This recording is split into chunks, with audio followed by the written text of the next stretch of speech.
தூத்துக்குடி திமுக வேட்பாளர் கனிமொழி குறித்து அவதூறு ஆடியோ வெளியிட்டதாக முன்னாள் பாஜக பிரமுகர் எட்வர்ட் ராஜதுரை கைது செய்யப்பட்டுள்ளார். திமுக ஐடி விங் சார்பில் அளிக்கப்பட்ட புகார் குறித்து சாத்தான்குளம் போலீசார் வழக்கு பதிவு செய்தனர். அதன் அடிப்படையில் சாத்தான்குளம் காவல் ஆய்வாளர் ஏசு ராஜசேகரன் தலைமையிலான குழுவினர் எட்வர்ட் ராஜதுரையை கைது செய்து ஆடியோ வெளியிட்டது குறித்து விசாரித்து வருகின்றனர்.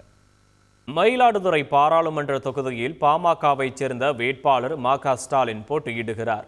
அவருக்கு ஆதரவாக தஞ்சாவூர் மாவட்டம் பாபநாசம் கடைவீதியில் தமிழ் மாநில காங்கிரஸ் கட்சியின் தலைவர் ஜி.கே. வாசன் பரப்புரை மேற்கொள்ள உள்ளார். பாபநாசம் கடைவீதி முழுவதும் சவுக்கு மர கம்பங்களில் கூட்டணி கட்சி கொடிகள் கட்டப்பட்டன.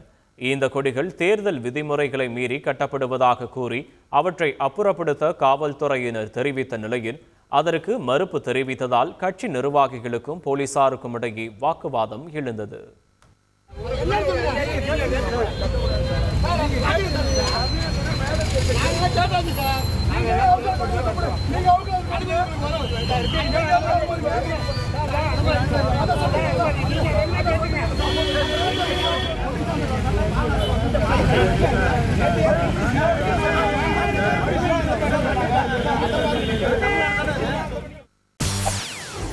செய்திகளை உடனுக்குடன் தெரிந்து கொள்ள உடனே சப்ஸ்கிரைப் பண்ணுங்க.